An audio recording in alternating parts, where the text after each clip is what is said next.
So today's presentation is about, or the series of presentations will be about examining the scientific method. What is the scientific method? And is the objective of this scientific reasoning examination is we are trying to determine how objective is the scientific method. Can the scientific method lead us to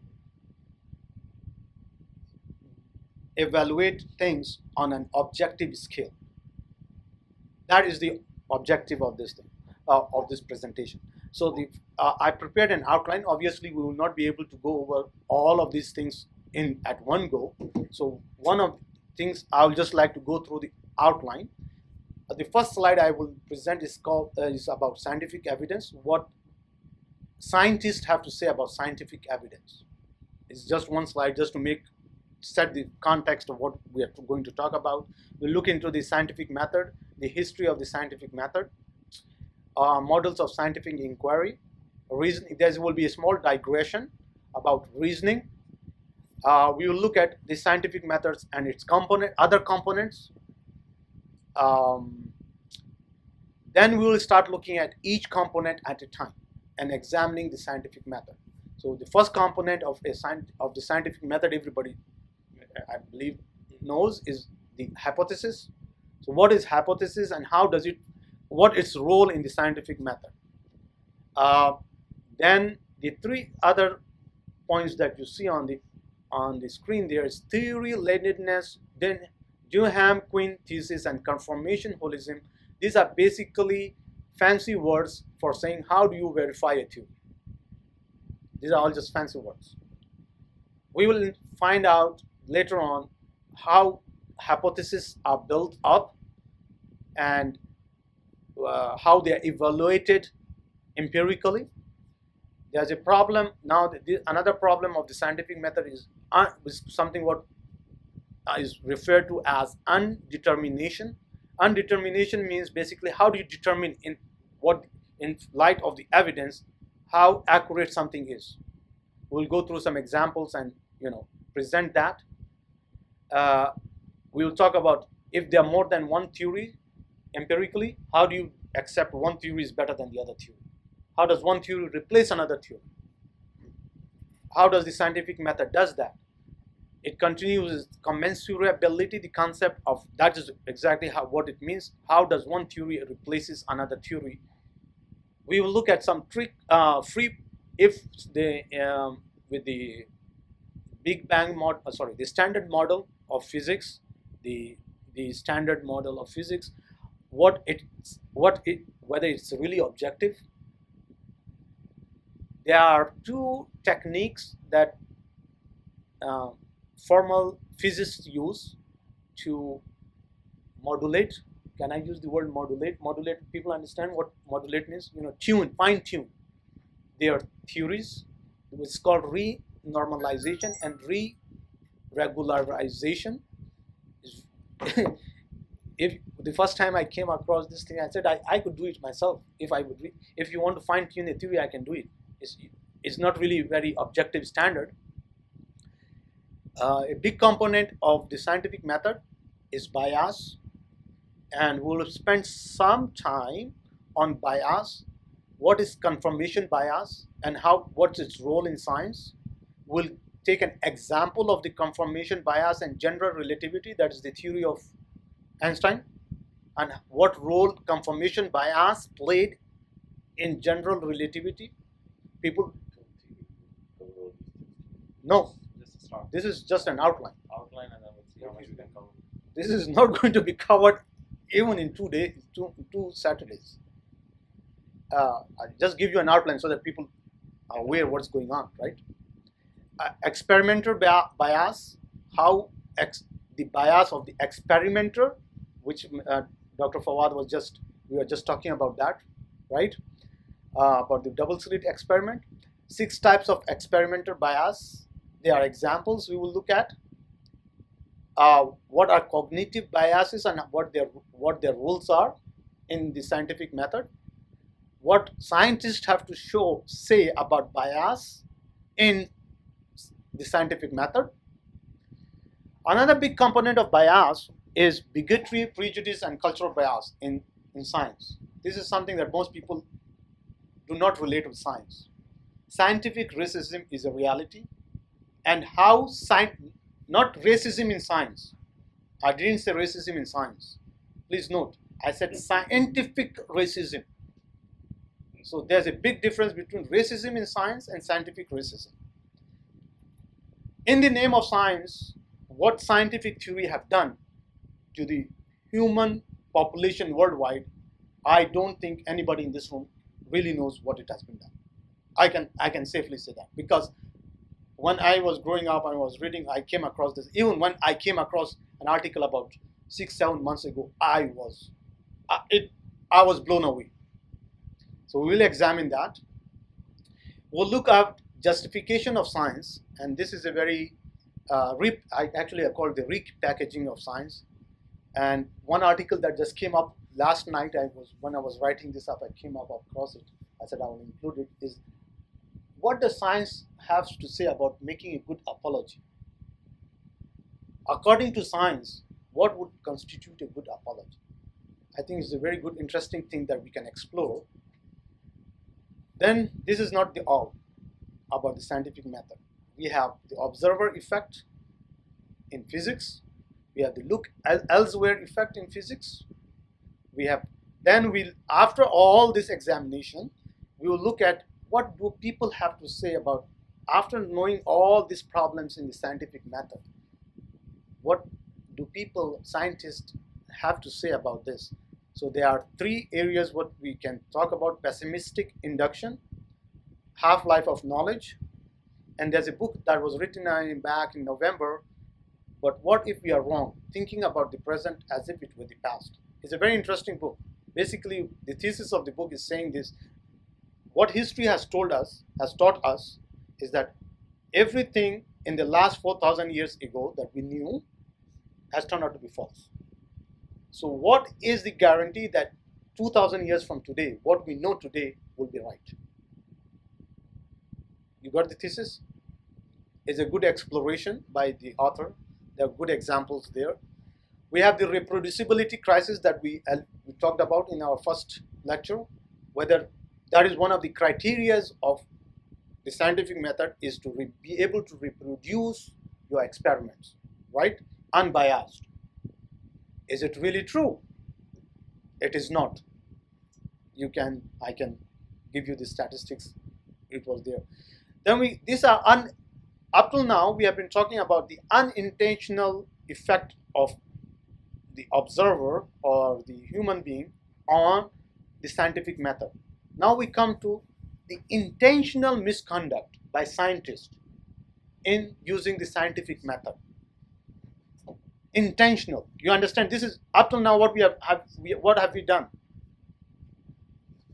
Is unintentional, intrinsic. Now somebody goes out of the way to actually, abuse the scientific method. I don't think many people have even gone across that. Many people, many major scientific studies have been blown out of the water just because they were later turned out to be fraud. And these were being reported by reputable journals like Nature, Physical Sciences, and all that. And we look at the criticism of the scientific method, and finally we talk about discoveries in science, how they come about. Any questions? Okay. So let's start with the first one. I don't know why this is coming like that. Is the scientific evidence. Okay. So the scientific evidence, the first thing I would like to just point out here, the godfather of scientific philosophy of science, Karl Popper, this is what he has to say about proofs in science. In the empirical sciences, which alone can furnish us with information about the world we live in, proofs do not occur. If we mean by proof an argument which establishes once and forever the truth of a theory. So are we clear on that? So that means science cannot furnish a proof that Here, this is a proof, and this is true for all times, forever. He says it can never be done. This is what this is. Correct me if I'm wrong. If somebody, if that's empirical science. For example, mathematics. Yes. What is mathematics? So this applies to mathematics too. So the law of equation is proven. Yeah. So We prove the equation and they're proven. when we come to proofs, we'll talk about what that proof means. Okay. But this is why this is the reason why I brought this as a first slide. The reason why I want to set up the context. If a religious person comes up and says, I cannot furnish a proof, absolute proof for you that the hereafter exists, you laugh at that person. Am I correct? Am I wrong? I cannot furnish an absolute proof. Judgment day will come. I can't prove that. And I believe that. I can give you rational arguments for that. Yes. If you want an absolute proof, I cannot. Right? You can take home a kit, test it, and you can perform the test there. No, I cannot. Prove it. Can't. But that statement is laughable. People laugh at that and call it irrational. They call it judgmental. They call it belief. Various words. This is the godfather of philosophy of science. He's just saying this. Why aren't we laughing at that? I just leave it as a thought for you guys. So this is the scientific method. So this is actually I wanted to start with something else, but I forgot about it. If any myth can ever come out of colonialism and colonial education, I think is the scientific method. I don't know how many people have heard about Macaulay Memorandum in the Indian subcontinent in British India. Lord Macaulay. Not Macaulay. So he was the secretary of the British section of, or I don't remember what he was. He was tasked with setting up an education system in British India. So I can't remember the full code. We can look it up. So the full code goes like this: the aim of, I'm paraphrasing here, the aim of the British education system in India would be to set up a class of people, brown in color, right, but white or British in their intellectual understanding. That's the paraphrase of it. And I think the scientific method played a big role about it. When the critique of the scientific method was taking place, it didn't happen in the 1940s and 50s and 70s. Actually, people had started criticizing the scientific method back in 18-something. And they knew very well that the scientific method could not lead to the truth. However, this diagram that you see, that we make observation, we do hypothesis, formulate hypothesis, we test, and we develop refine. This has been embedded into the psyche of almost all people that have been governed by colonialism.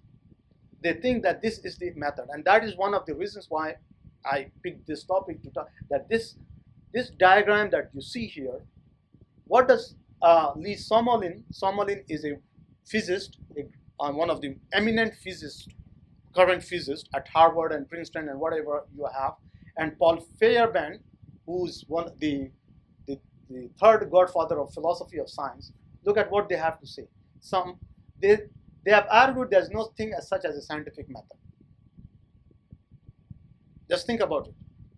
This model is repeated to every one of us as an absolute fact. And look at what...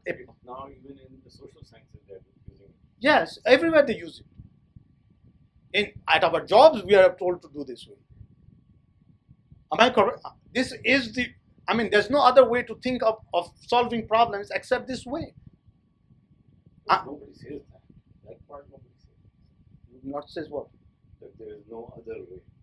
They may not say it explicitly, but implicitly is always there. It's implied. It's always implied. Actually, scientific in that sense, they use different terms like rational and logical methods. Yeah, but this is this is the component of the scientific. Make observation, So what's hap- wrong with that? we will continue. We'll see it. So I just wanted to share with you that is the component.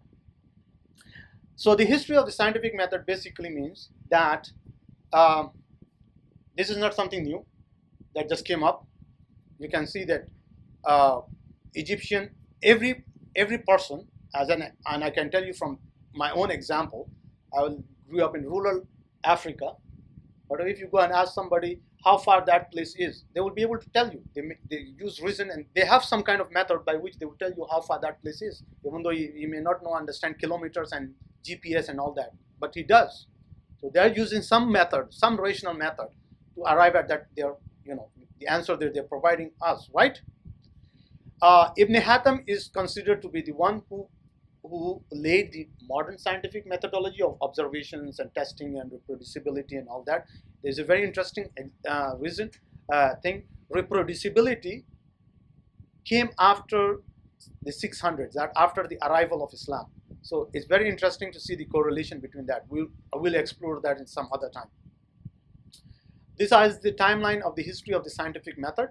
So here are a few examples how people have been using scientific method at different times in the history of the world. Here, Avicenna is Ibn Sina. Sorry? Okay. Ibn Sina is here. Avicenna is the Latinized version of Ibn Sina.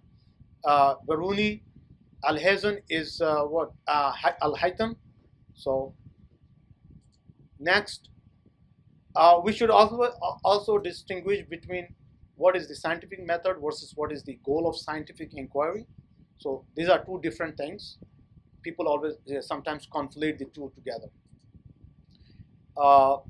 The classical model of scientific inquiry is, reasoning is threefold: abductive, deductive, and inductive inference, also using analogy.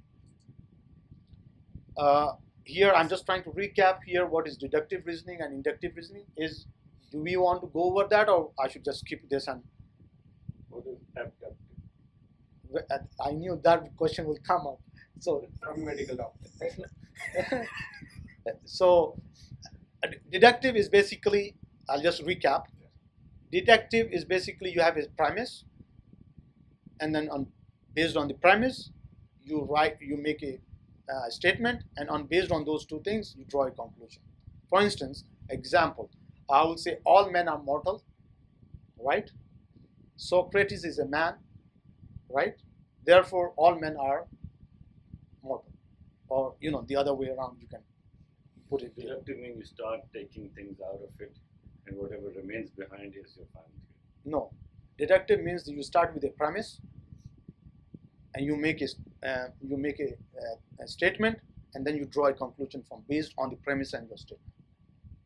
This is what it is. So where the statement comes from? The statement is your hypothesis or your idea.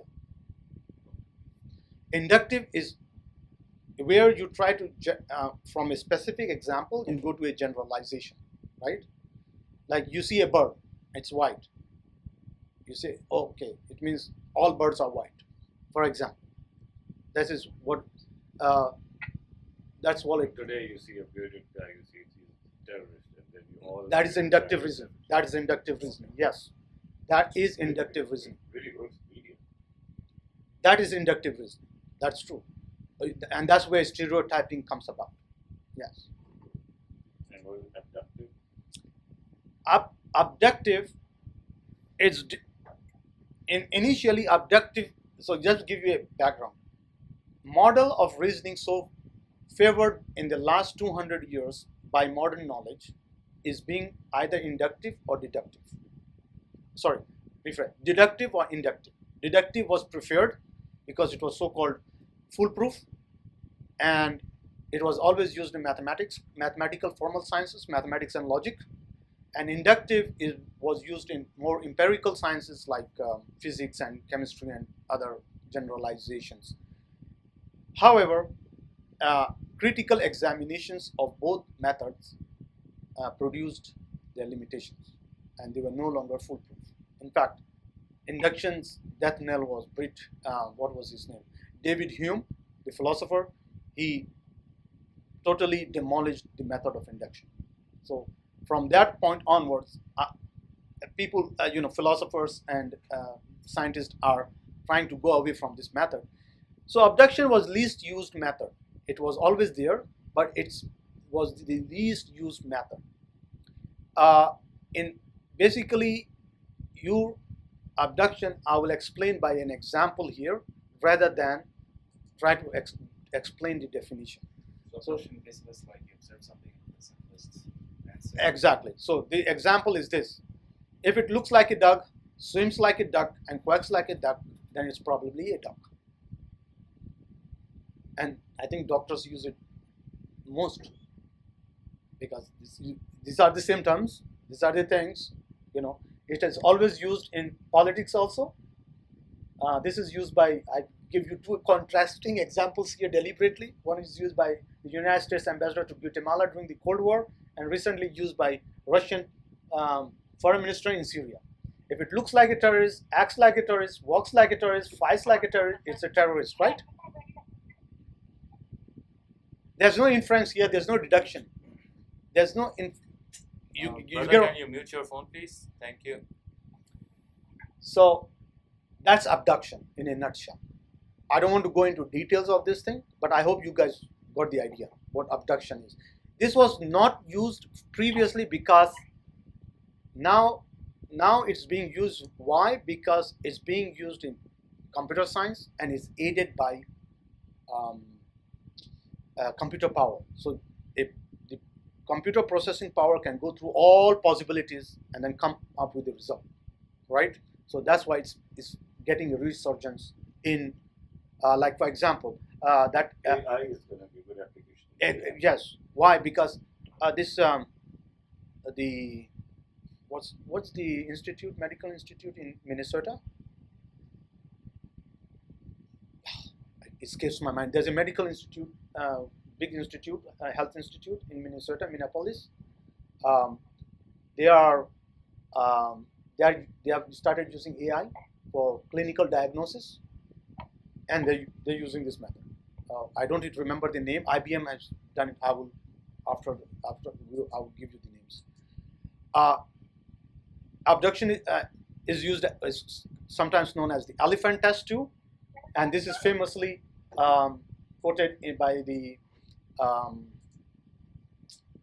Supreme Court of the United States, Al-Hakim.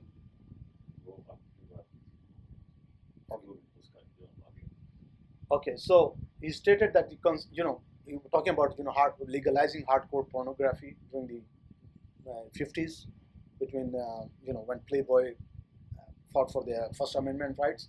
So this is what they came up with. He said, "I know it when I see it. This is the basis of the legal judgment. So there's no formal induction. No, there's no deductive or inductive modeling here. I know I see it. What does it mean? I know I see a drunk person. Is interesting. There's other forms of reasoning that is being used. I'm not going to go into all this reasoning, but I just put it there for us to see that these are the components of the scientific method. So why am I putting it there? This is the question I have. I hope it's now clear that there's no foolproof way to just reason and come to a conclusion. Would I be correct in saying that? I leave it to your judgment. There's no way you can say this line of reasoning or this form of reasoning give me guarantee a result. It cannot. We can see from the examples here. They An application of different kind. yes. So recap. I will just go. Deductive reasoning is from postulates, premises. Probabilistic is from probability. Statistical is from data and presumption. Inductive we discussed. Deductive we discussed. The other models of reasoning, but that's okay.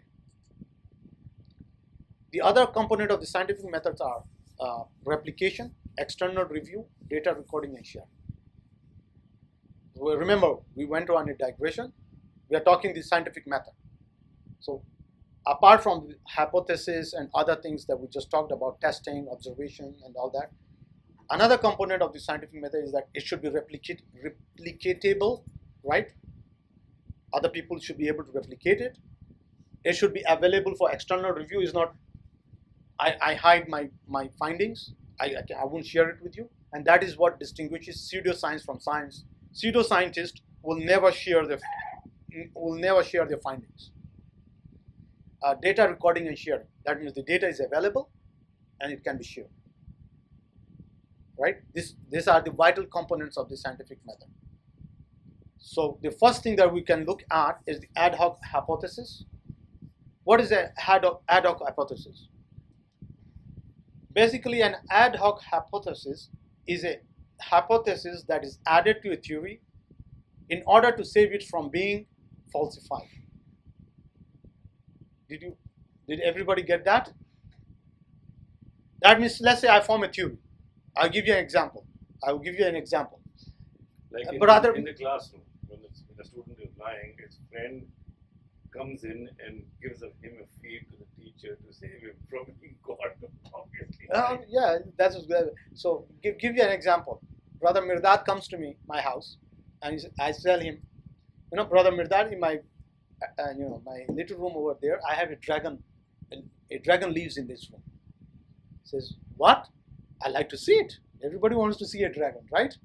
So he goes there, opens the door. He says, brother, there's no dragon here. Oh, I forgot to tell you. I forgot to tell you. So what is that? He's invisible. Oh, Brother Mirdad is thinking now, how do I see this? So he says, you know what? Brother Mirdad takes powder out of, talcum powder, flour or something out of his pocket. He says, I'll throw it on the floor, and when the dragon walks, I can see the footprint. I said, Brother Mirdad, I again forgot to tell you. He only lives in the air. He doesn't touch the ground. So what am I doing? I am producing ad hoc hypothesis on demand. Ad hoc means on demand, in order to save myself from being falsified. You got that? You'd be asking to make something seem, make a hypothesis seem, Exactly. A lot of religions did the same thing. It's the scripture. They have now the explanations developed from nowhere. Exactly. So basically, what this is saying is, if you want to stick to your view, you can always add an explanation, a rational explanation, and stick to that. Or whatever objection comes, you make an answer for that. That correct. Same thing. Yes. For example, I think, are we clear on what ad hoc hypothesis is today? People are very much surprised. They think ad hoc hypothesis, what Brother Fawad is saying, is only exclusively for religion. They are very much surprised that science and the scientific method does this on a daily basis. For example, theory of relativity produced initially a static universe, and he said the theory of relativity produced an expanding universe initially when Einstein produced it, right? Then he saw, it doesn't agree with my viewpoint. So he introduced what he called the cosmological constant to make it static. That cosmological constant was totally ad hoc in order to satisfy his subjective viewpoint. You got that? You got that? I got And we will come to this when we talk about the standard model and the free parameters of the standard model. Inshallah, we'll talk about it at that time. More on this thing. So have we got about ad hoc hypothesis? Yes. Okay. The famous ad hoc hypothesis that I really want to touch upon and is the inflation in cosmology. So the problem with the Big Bang models are four. Those are the four problems that the Big Bang model, in the scientific terms, cannot explain. What is that? why the universe appears to be the same in all directions, isotropic and homogeneous, right? Isotropic, it means same in all directions. Yes. And homogeneous means, equally distributed. Dispersion is And why the cosmic background radiation is distributed evenly? You must have heard about this before. Why the universe is flat? Flat means there's no curvature on the universe. Is that confirmed though? No. Theory. That's what is observed. Is it really? We don't know. Okay. And why there are no magnetic monopoles? Let me just explain about magnetic monopoles. You can have an electric in this. This is one of the mysteries of. Okay. Bipolar. So everything has dipoles, right? You have a positive and a negative. You have a north pole and a south pole. You can separate the positive electric charge and the negative electric charge. You can separate them, right? They can exist independently. But if you take a magnet and break it, immediately it becomes a north pole and a south pole. Continue breaking it, it always comes each north and south, north and south pole. Every piece. According to the science, there should be no reason why there shouldn't be an independent north pole and there shouldn't be an independent south pole, a monopole. If it doesn't exist, then there's a big question why. According to the scientific theory, everything has a positive and negative, and you can electromagnetically, in electricity you can do that. But when you come to magnet, The question: what happens when you break down into an atom level? same thing. So where is the charge? Magnetic charge. Where is the magnetic forces then? In the proton? Yeah, wherever they are. Protons and The electromagnetic fields. Proton contains the electromagnetic. It has a magnetic charge which has a north and a south pole. Yes. All particles have, unless a particle is neutral, magnetically neutral. That's a different. Is that what the difference is? I forget it now. So how Proton and neutron, is that one is negative, one is positive? No, that's the electron and proton. Neutron is electrically neutral. So there are three things in electricity: positive, negative, and neutral. But in magnetics, it's only two: north pole and south pole. There's no neutral. There can be neutral elements that are not magnetically affected. That's a different thing altogether. So, to explain these four things, if these four things cannot be explained, then Big Bang fails, right? So you don't want the Big Bang to fail. You don't want my theory of the dragon I don't want Brother Mirdad to go away thinking I lied, right? So you want to keep him under the impression that you actually have Exactly. a dragon. So just think of it in a one-to-one correspondence. So you want to keep the Big Bang theory, but you have a problem. You raise three objections. I supplied all the things. So here, scientists came up with an inflation model. What basically it said, when the Big Bang started, instead of the expansion that we see right now, the slow expansion that we see right now, there was a burst of inflated expansion, right? Okay. And then it slowed down. And then it slowed down. To explain all these things. What are you talking? How can this be? We can What go into. slows down in a vacuum? Then there are exotic mechanisms of dark energy and other things to resolve that problems. We're not going to do that. The issue is with the point that we want to make here is inflation is an ad hoc hypothesis added to the Big Bang model. Okay. Move on. We all agree? We go on.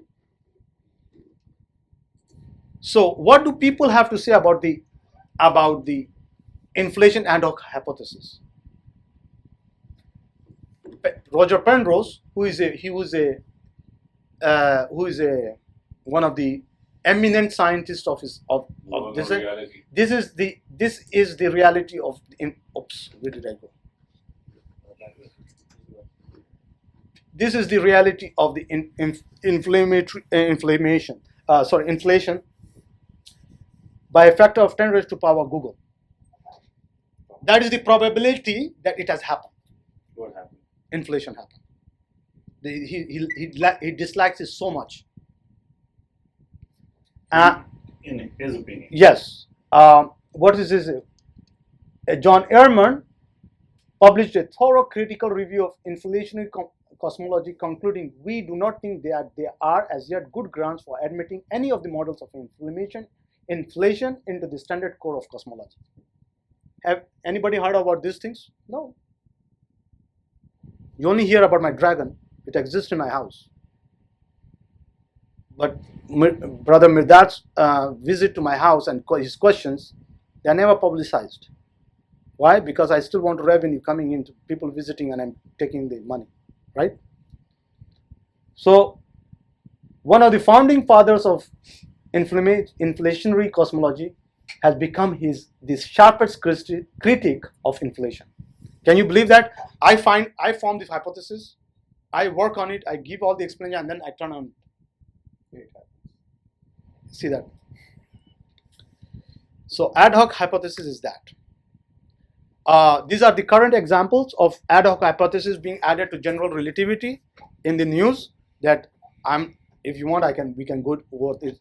There are points where the general relativity fails, but then you put some explanation on there. Can you just read the names at least according to there? Okay, so we have the giant ring of galaxies scattered during Andromeda flyby challenges Einstein's theory of gravity. Gravitational waves may defeat new theories of gravity. New star system challenges Einstein's theory of relativity. So all these examples are questioning the theory of relativity, right? But then what the explanations are all ad hoc added to relativity so that relativity does not fail, right?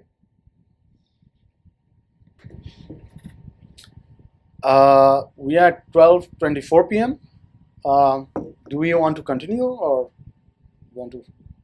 So your time is, you have little more time because one of Basim didn't show up today. Okay. He excused because of some urgent matter came up. Okay. So he excused, so you have more time. Okay. You can continue.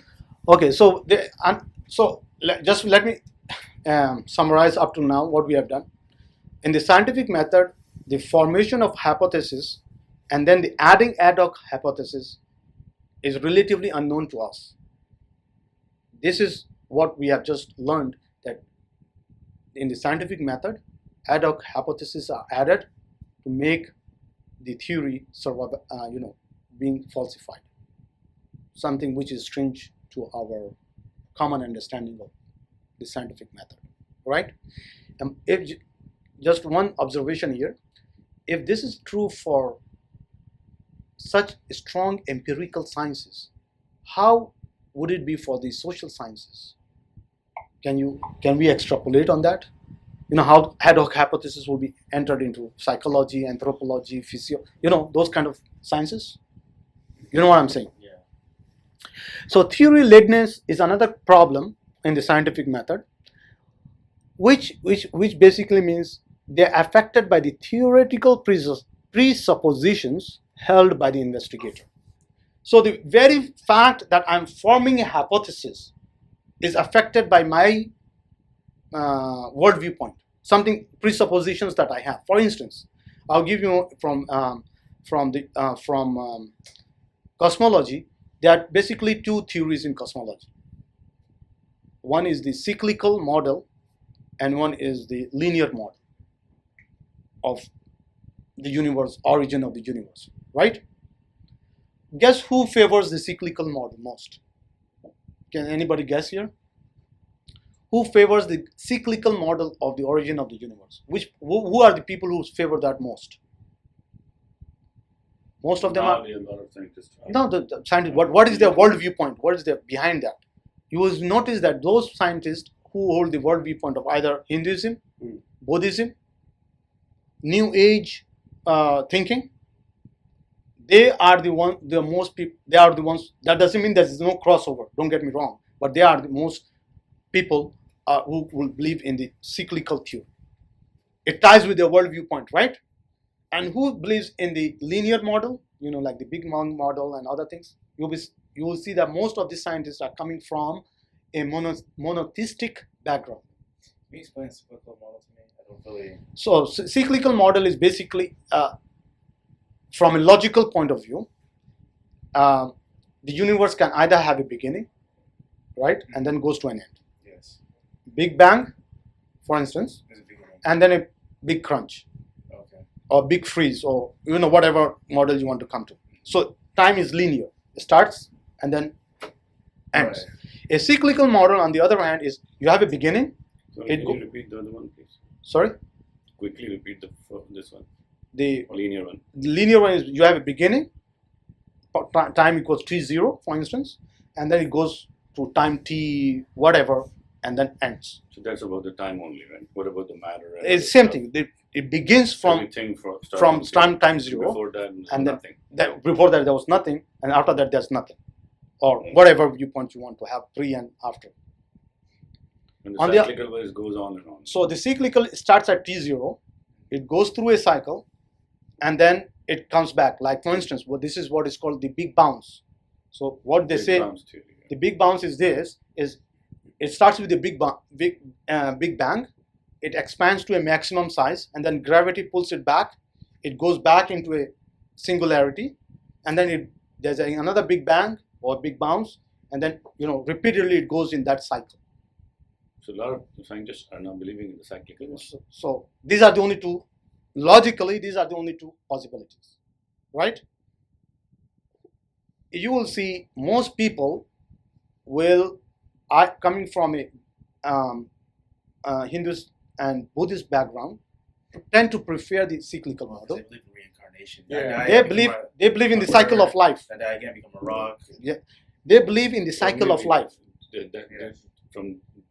That is the place where they picked up this idea of cycle. So whereas from a monotheistic point of view, either Judaic, Christianity, or Islam, you have a beginning and you have an end.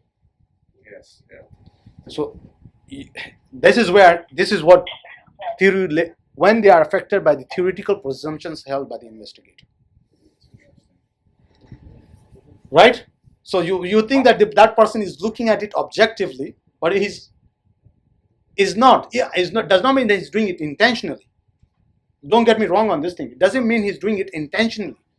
He may, but at this point, the only thing we can say is unintentional effect. Is affecting his objectivity unintentionally, right? There are two forms of it. There are two forms of them. The theory laden. One is semantic form, and then is perceptual form. Actually, this philosopher of science actually discussed 3 forms of it, and we will not go into details on this, but I hope you guys got the idea of what this means. So from here, the 2 philosophers called Duhem and Quinin, they formulated this thesis, which says that it is impossible to test a scientific hypothesis in isolation. Okay? So basically what Duhem and Quinin analyzed the scientific method, and they came up saying that when someone presents a hypothesis, it's actually not a single hypothesis. Actually, I'll give you an example. The example actually illustrates this much better. It's not a single hypothesis. It's a bundle of hypotheses that's going on. Okay? And it is impossible to test each one of them. In fact, Quinin even went further to say that this is not only true for science, it is true for all knowledge. So, but we will not go into that. Confirmation holism is what is the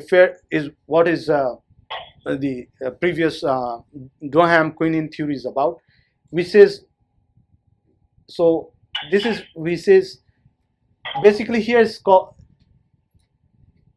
in isolation you can't test anything, you have to test something in a whole world framework, right? This is what holism is about. So you can keep it from being falsified if you make enough drastic adjustment elsewhere in the system. And this is where Brother Fawad's statement is so true. That's what religious authorities used to do, is if somebody comes and challenges something, they'll make enough adjustment here and there to keep it intact. Where's the next one? There are two kinds of confirmation holism. We'll not go into details on that. This is where it is. This is what we are talking about. Bundle up your hypothesis. So we will take an example here, and I think the example will quickly explain to you what this is about. So imagine using a radiometric dating technique using uranium and lead. People are most familiar with carbon dating, but actually there are other forms of dating also through different element ratios. One of them is uranium and lead to estimate the age of a rock. The test suggests, suppose the hypothesis that the rock is 3.8 billion years old. This might seem to be cut and dried, but in fact there are many other hypotheses hidden within this test, including these are 5 other sub-hypotheses hidden in this test. What are these? The half-life of uranium is 4.5. The half-life has been constant. The sample rock has not been contaminated. Neither uranium nor lead has leaked out. The equipment that we have accurately detects the amount of uranium and lead in the rock. The last point, please remember it in mind when we discuss the relationship between science and religion, and we discuss the Galileo affair, the conflict between the Catholic Church and science. This last point will play a very important role in our discussion. So, what is this saying? It's saying that this rock being 3.8 billion old is based on these 5 other hypotheses. If any one of this is wrong, our result will be wrong. But what he's saying is that it's impossible for us to verify all of this. If we can verify, let's say 1, 2, 3, 4 out of this accurately, we will assume that the 5th one is okay. You get that's bundle up hypothesis. So this is another way of saying bundle up your hypothesis. These things these are called auxiliary hypotheses. Auxiliary to the main hypothesis. So what it's saying is these are the working assumptions that we work with, and all tests involve auxiliary hypothesis. There is no scientific method that I know of that does not involve an auxiliary hypothesis. There has to be one. If you don't have one, that means then you're doing something wrong. So, but what's the point that I'm trying to make? But not all auxiliary hypotheses can be tested. What is auxiliary hypothesis? These ones. Bundling up is called auxiliary? These are the auxiliary hypotheses, the individual ones that are coming. Extra hypothesis. Extra. What extra? Not extra. I would say hidden inside your main hypothesis. Oh. These are hidden What is inside. the main hypothesis of which these are? What we will say one is explicit and implicit. Right? Okay. Like example, Brother Fawad was asking at the beginning of the lecture is mathematical proofs. They are forever, right? So have you done some mathematics, like sum of angle of a triangle? Yeah, back in high school. We are taught that the sum of the angle of a triangle is 180 degrees, right? Yes. Yeah. There was a theorem. Always. That is a theorem that everybody knows about. It took 2,500 years for mathematicians to come to know that statement is based on an assumption which can be falsified. Flat surface assumption. So what is the assumption? I can just demonstrate it for you. You imagine the globe, the Earth. You take a triangle on the Earth from the North Pole as one vertex and the equator on a two spherical surface. on a spherical surface. Make a triangle. The triangle will add up to more than 180 degrees. Yes or no? Yes. So that means that assumption is. Theorem has been proven false. Why? Because the assumption is it was on a flat surface. Nobody bothered to identify that. And no place it was mentioned in the theorem that it is for flat surface only. Correct. That is implied. And It was. it was In fact, nobody knew about that. It took 2,500 years to understand that problem. We've been reading, thinking that that's ultimate I, truth. always whenever I use this example from mathematics to demonstrate the intrinsic problem or the changing nature of mathematics, people have a hard time accepting it, not because they don't believe me or they don't understand that, but because it's so ingrained in the mind that mathematics is rigid, formal, nothing can be wrong in mathematics. I think that's why a lot of people, especially like my generation, don't find math as interesting, especially growing up in this country. Yeah, because they feel it's too rigid and so it's boring. No, because math, that's another one thing. You can't challenge it. You can no, they don't teach you mathematics here. That's the problem. So you can never enjoy mathematics. You can. Most people don't. You can. You know that example from the abductive reasoning? Actually, that is the one that actually took me to mathematics. But that's another story. But the reason why mathematics is not liked by anyone is because mathematics. Not anyone. No, most people. Many people of my generation that grew up here. Most people is because you do not see the connection between mathematics and the real life. Yeah. To be honest, I remember when I was in grade 12, and one guy, he was a class clown. I was never taking anything seriously, but he was always saying to the teacher, when am I going to use, it was calculus, when am I going to use this in my life? When? What is the point? And she never had a real answer for it. So I will give you a real life example. I took a course in abstract algebra. It's totally abstract. This is not algebra of the ordinary algebra. This is group theory. This is the fundamental problem that I kept having was, how the heck do I use it? So luckily I found a book in the library, The Application of Group Theory to to pharmacology, how you manufacture drugs. So give you in simple terms, protein folding. You know, proteins are made up in our human body. They fold in a particular way. We know that. And you know, the drugs, the way to design drugs, the best efficient way so that they can bind is to understand how that folding is done, so that you can mimic that action. You can have that the chemical go and mimic that action so that they can bind correctly with whatever you are trying to achieve. And all this can be really modeled using group theory. And after that, I became so much interested in group theory that people started asking me to give me lectures on group theory, because I really started doing that. So I don't understand. What is group theory? Group theory, in very simple terms, is you take a group, like rotation. You understand rotation, right? It can be modeled as a group, and then that abstraction, when it's done, you understand matrices, right? Matrices, how matrices are written.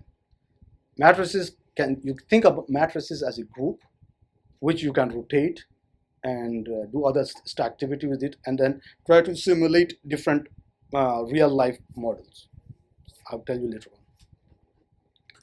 So basically, this is your bundle. Your hypothesis is all that. So I'll give you a real life example of how an auxiliary hypothesis helped invalidate a correct scientific theory. So today we believe that the sun goes around the earth. Sorry, the earth goes around the sun. Yeah. Right? Yeah, the heliocentric view. Yeah. Heliocentric. And before it was formally a geocentric view, that the sun goes around the earth. So Copernicus proposed that it's going to be heliocentric, right? So what was the first test of a heliocentric theory?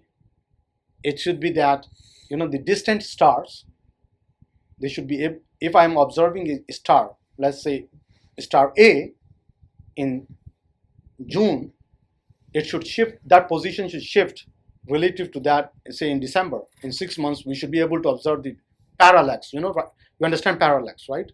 Parallax is basically, you are trying, the example is right over there, is if you cover one eye with your eye and then look at a distant object, and then you cover the different with a different eye, the object jumps a small jump in the position. That jump in a position, you can actually create a small triangle and then determine how far it is away. Mhm. Right? That's the method of triangulation. Right? That's how we see how far the stars are. So that Assuming so space is flat. we'll come to that. So that was the first test of the heliocentric theory. We should be able to see the parallax of the stars, the movement, the slight movement of the stars between January and June and December. You know, the different positions, different times, the stars should be in a different position, the same star. So what happened? Also, by putting two telescopes, you can see that. If they are the other both ends of the universe, No, at the end of the not Earth. But that's okay, very good. But that small angle, look at what's happening. So this is what was happening. You see the background stars. The Earth is in July, and the Earth is in January. You are trying to measure this star. You can see that this triangle is formed, right? You know this distance, and you can form this triangle and try to determine the position, right? Yeah. Okay. Now let's go to the next one. So what happened? They couldn't detect any movement. Each time they came back, the position of the stars related to one another seemed to be the same no matter the time of the year. Copernicus' idea was rejected by astronomers of the day for this and many other reasons. So what went wrong? We know that there is a triangle. There is a triangle. We know that, but why was it wrong at that time? Why weren't Because astronomers? They're talking about relationship of the star with other stars. No. So I'll tell you what happened. The astronomers had assumed there was two auxiliary hypotheses embedded in this main hypothesis. The stars are not that far away. This is what they were assuming. They can see in the sky. They thought, oh, okay, it's nearby. Okay, yeah, very good. The next one was the observational tools were not sensitive enough to detect. I should have said not sensitive enough to detect parallax. So what happened was, actually, instead of this big triangle that you see, you are going to get something like this. It's like trying to determine the distance of something with only one eye. That is correct. You don't have the proper depth perception. Exactly. So now, if this is so far, I mean, this is for the nearest star, right? Imagine how far the stars are. And when did we start detecting the parallax? 16th century astronomers came to the wrong conclusion about the paratext. Why? Because they saw the test results as this thing, because only 21st century equipment were able to detect that.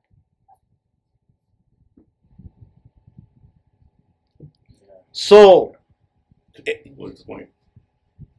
the point is, This goes back to the hypothesis and auxiliary hypothesis. correct. It's saying that even though you might have a right hypothesis, the auxiliary hypothesis you may not be able to test it. That's why you reject the main hypothesis. So this actually gives a false negative in this example. In the other one times you might have a false positive, which I also have example for. But it's not false negative. I mean, this is false negative, meaning that even though it was true that the Earth goes around the sun, at that time they said it was false. Right? Yeah, no, I get that. You got it? Yeah. So think about it. There's an important digression that I want to make here. This particular difference of opinion between geocentric and heliocentric viewpoint is regarded as one of the three landmark theories which differentiate science and religion, right? Because it was said that the church was totally opposed to a heliocentric thing versus geocentric, and they persecuted Copernicus. Yeah. I think this should give you enough example that the story is far more complicated than that. What I'm trying to say here is scientists and astronomers at that time, since their instruments failed to detect the verification of a heliocentric view. That is the basis of their rejection, not because they were adhering to the church or they were adhering to some dogmatic assumptions. They might have been, no doubt, but that is not the sole criteria. That was not the sole criteria. Got that? Next, we are going to talk about observational equivalence. So, for example, what does this mean? It means if two scientific theories are observationally equivalent, how do you distinguish one is more true than the other? Right? So, let's take an example of the black hole. Everybody hears about the black hole, right? Is black hole the only explanation for that phenomena? You'll be surprised. Let's look. I drew a table here. Can we see all the table? Yeah. So the black hole phenomena, the concept of black hole, basically black hole means something in a region where gravity holds back everything. Even light cannot escape it. Correct? Yeah. Right? So just look at it.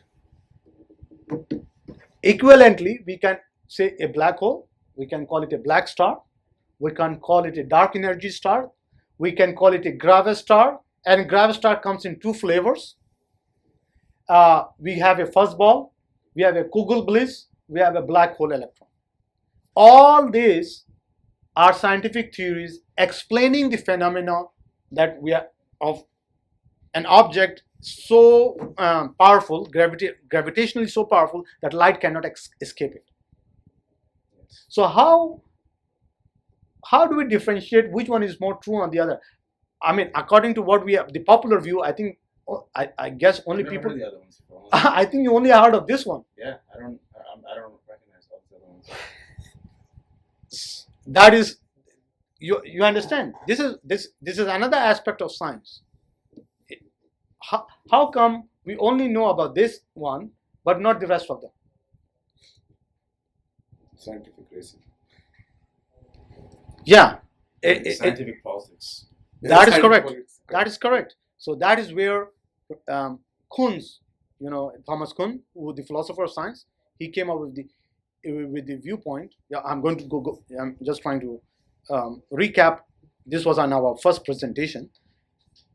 He says science and scientific theory is not solely based on empirical evidence alone. They are based on also sociological factors too. Yes. And the sociological factor in here is that the press only talks about black hole. Like tomorrow, if everybody, Discovery Channel and the History Channel and the Geographic Channel and everybody starts talking about a black star, people will forget what a black hole is. Yes. Yeah. Or they'll get confused between the two. Right? Yeah. Or if they start anything else, people will collective memory is very short. People will forget. Yeah. So it's just not empirical evidence alone that satisfies this. You understand what I'm saying? I So think they should be teaching us all of that. I feel like the society becomes dumbed down when we don't learn everything. that is one viewpoint of that's one It'd be viewpoint. great that if everyone had at least some basic high level knowledge about all of these. I agree. All the Discovery Channels and National Geographic or whatever, they all talk in the media. If they talked a little bit about all of them, then everyone would find this sort of thing more interesting. But most people I talk to, you are right. But most people will say, "What the heck? I don't want to be interested in. Just give me the remaining results." You understand? And I use this as an example all the time. That is, what samai, what tarikh. How do people have started explaining this surah, the tarikh, the piercing star, right? They say, "Oh, it's a black hole. It's a black hole. It's a black hole." Is it a black hole? Why not a black star? I forget about being a black. Why not a black star or any one of this? Why black? You understand my question? Yeah. Our interpretation, for example, in this example you're using, collective interpretation of Surah Tariq. is very limited because of our limited knowledge of what's presented to us on a day-to-day basis. Correct. In the universe. So forget about whether it's justified or not from the Islamic point of view. It's not even justified from a scientific point of view. You understand? People think that, when they talk about science over religion, that they have a more broad-minded perspective of the world, but they really don't, because they don't have a broad-minded perspective of science. Thank you. Thank you.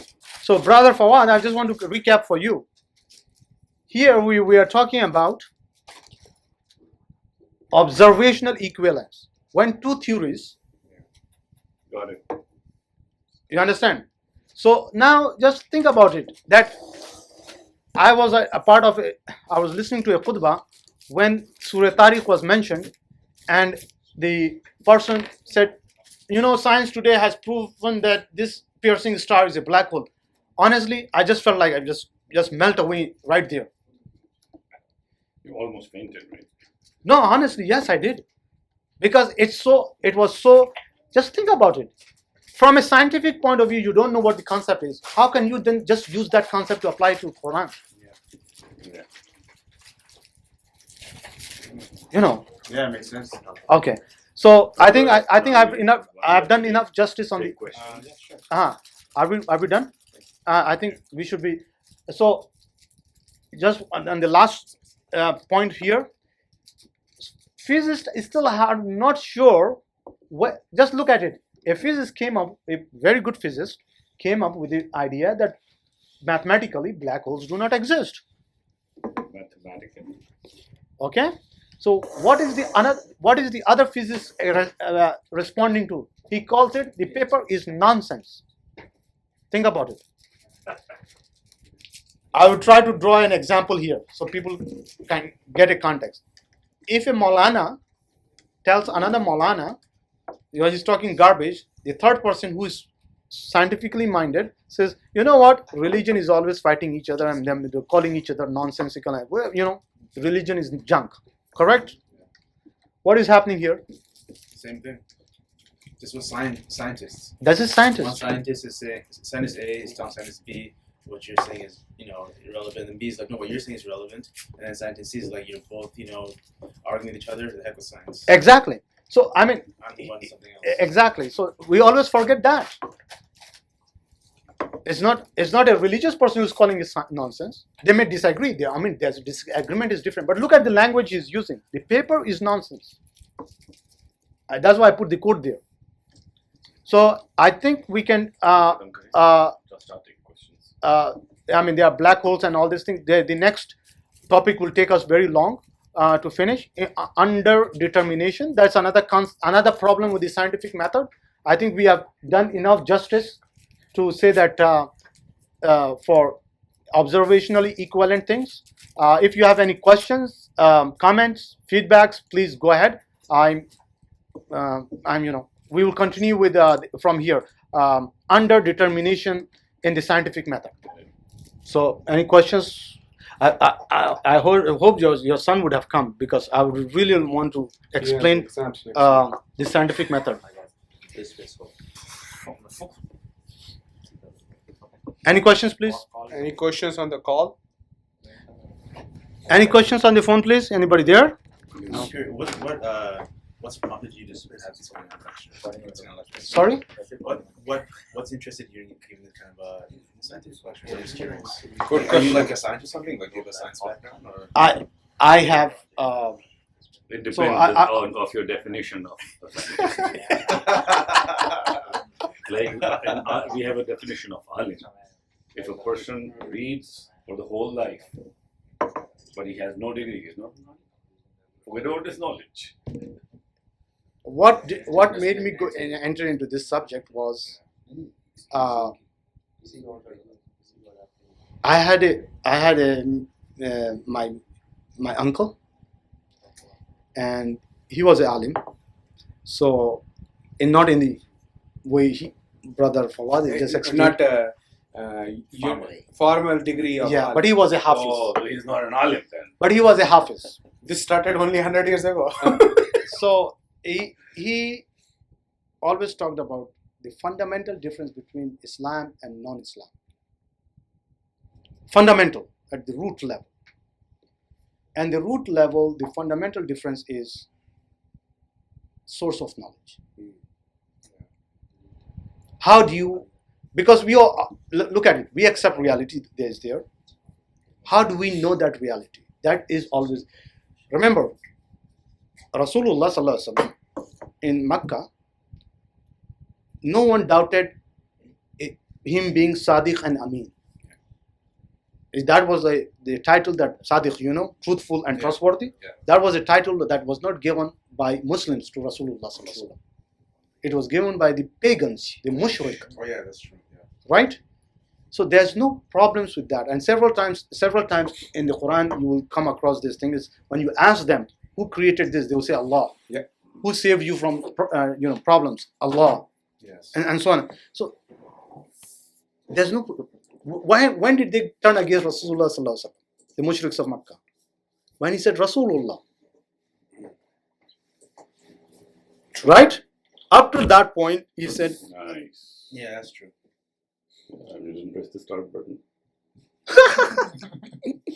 So, Uh, Yeah, they can. It had a start button here, right? yeah, it was working. What was this not? You pressed it. Now it's recording. Okay, whatever. So I only have audio and video. I don't have anything here. Okay, that's fine. So I have to record it myself. So, you got what I'm saying? Yeah. So that is what got me interested in trying to understand what is the root cause of the difference, which is Islam and non-Islam. Islam and non-Islam. And it is this. So if you are going to talk about the roots, the source of knowledge, and you say wahi, we accept in the revelation, right? Yes. As being the only source by which you can know the truth, the haqq, then you have to make a rational argument why that the other method is rationally